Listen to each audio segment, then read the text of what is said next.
Hey y'all! Welcome to Skunky Designs, and normally this channel is more about tube audio and DIY kind of stuff, but we have been reviewing some different products, and these seem to be a really popular budget way of getting into hi-fi audio. And we did a review on the Aiyima A70, and that got a recommendation from me as a good to buy if you put the Sparkos op amps in it, which kind of elevates the price point. But still a really nice sounding unit that's all in one little box. It's got the controls you need.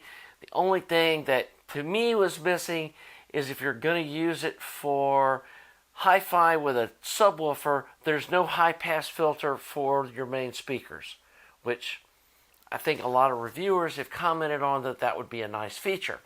So, the contenders today, we have the Aiyima A70 monos, which are a new product and just out of the gate. And then the contender is the Fosi V3 with the matching P3 preamp. So, let me talk about how I listened to these and what equipment was used. For a source, we went with full analog, used a GX 4000D reel-to-reel deck, and then we used a track from the Natalie Merchant Tiger Lily album, Beloved Wife.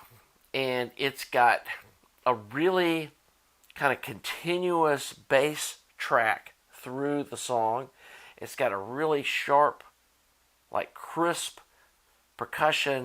It sounds like, I don't know if it's, kind of castanet kind of sound. Might be the drumsticks just tapping on the edge of the drum, but it's got a really nice, like crisp, detailed percussion that's on top of the bass. And then it's got quite a few, like really light, delicate cymbal hits that have a soft decay. And then, of course, there's her voice, which is a beautiful sounding, smooth voice, but it can border on being shrill if the gear you're using tends in that direction or is overly bright or overly hot on the top end. So, for this test, we did not use the preamp. That's in another video where I compare these preamps to each other, and I didn't want that to color the sound. So we ran the tape deck straight into these amps, and then we're listening on a set of quad S2 ribbon tweeter speakers that are super detailed.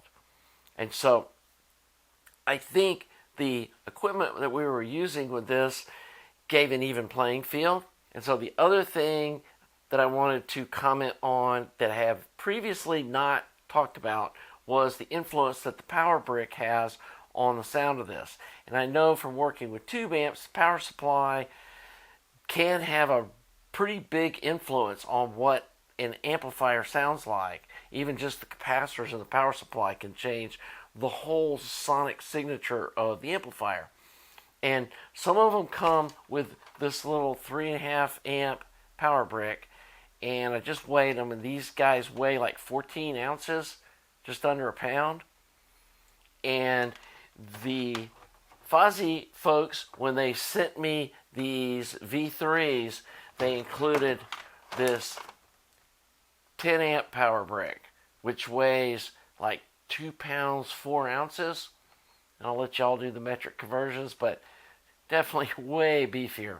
And I compared the two power bricks, and there's definitely a difference in the way any of these amps sound depending on the power brick that's used. And so to equalize this test, we used the 10 amp power bricks on both pairs just to make sure that the power brick wasn't changing the sound. But the bigger power brick does have a richer sound, and the bass sounds cleaner, and it didn't really make, I'm not using these things at really high volumes. I listen about 85 dBs in the room, and these speakers are pretty efficient. So I wasn't having to use a lot of the power of these amps, but I was pulling enough power through them to get them in their sweet spot.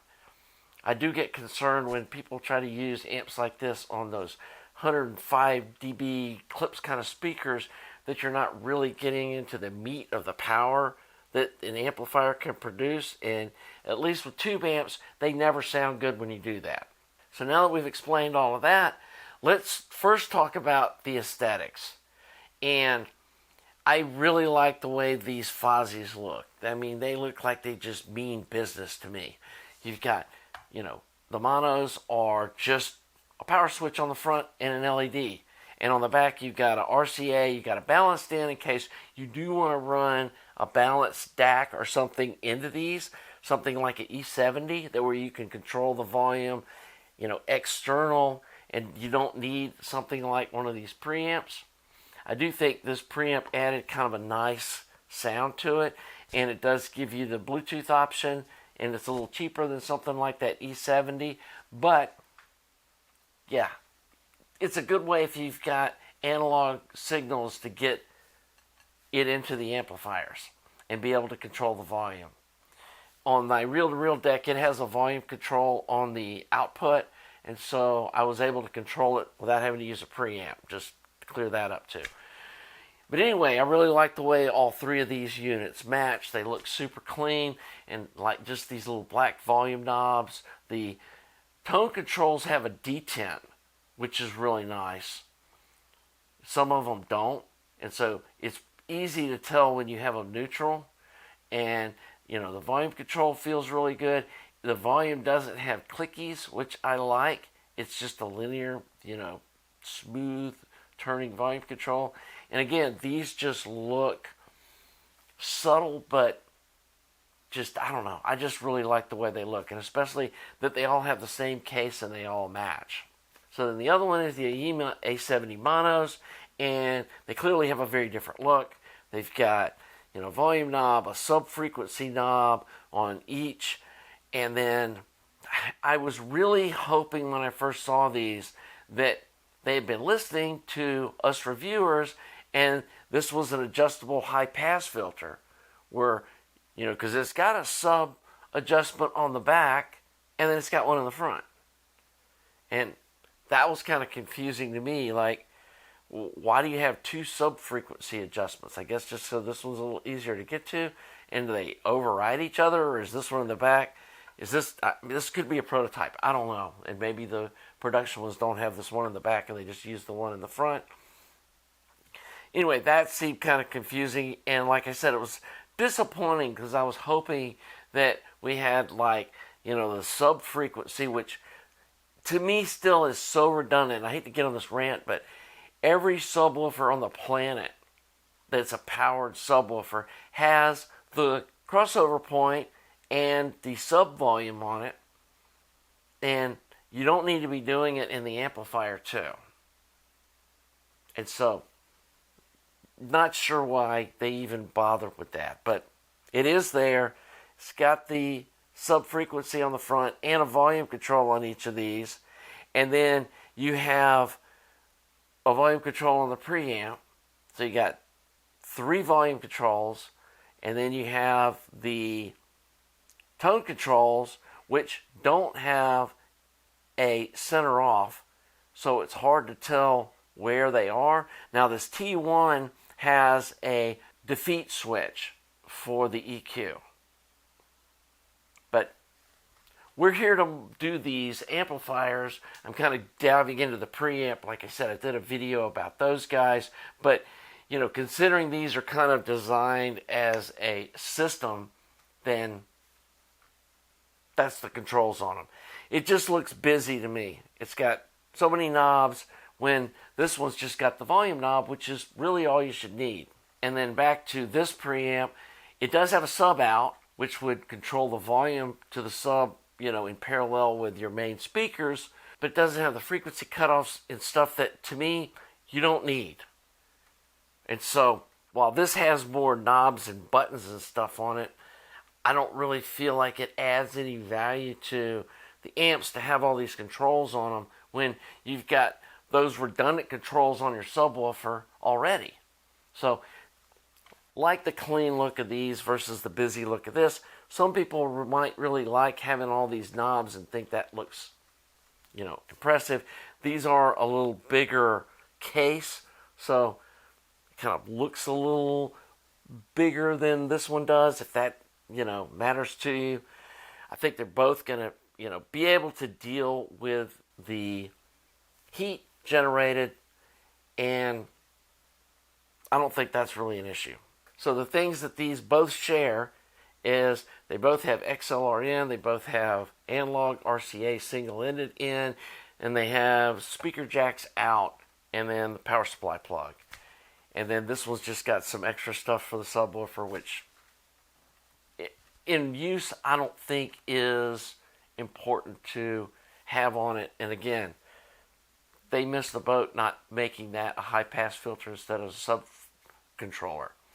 So anyway, I left these with the stock op amps that come in them, and they both have the 5532 op amps. So what we're hearing isn't the op amps, we're hearing the circuitry. And to me, the Fosi just sounds more natural and clean and detailed than the Aiyima. And I'm sure with some op amp swapping, you could, get this thing to sound better than it does out of the box. But something about this, it was just more airy, and the sound stage was deeper. They both seem to have like the same width, but these remind me more of what a good tube amp does, is it puts layers to the music rather than it being so two-dimensional. It has like this kind of 3D sound. Now, is this better than a good tube amp? To me, it's not. It's still, it's very nice. And for a lot of people, this could be perfectly all that you need to listen and enjoy music. I guess I've kind of got snobby about what I listen to. I really like the way a 300B amp or a EL34 ultralinear amp sounds, and I don't feel like that these match that listening experience, but of the two, I'm going to be buying these Fosis. So yeah, there's always a winner and a loser, or there needs to be. Do they get a participation trophy? Yeah, I guess so. Does it sound better than the A70 one-piece unit? I don't think it does. I think it sounds almost identical. And with the op amps in the A70, the stereo one, it definitely sounds better than this. And to make these sound like that, you're buying 4 op amps instead of 2. And at $80 a piece, that adds up pretty quick. And so, yeah, you definitely could end up with a ton of money and a pair of these with Sparco's op amps in them, or Burson, or whoever, whatever flavor you really like. You could end up with a bunch of money in these. And I think in the last video I showed the insides of these. I think these had 4 op amps in them.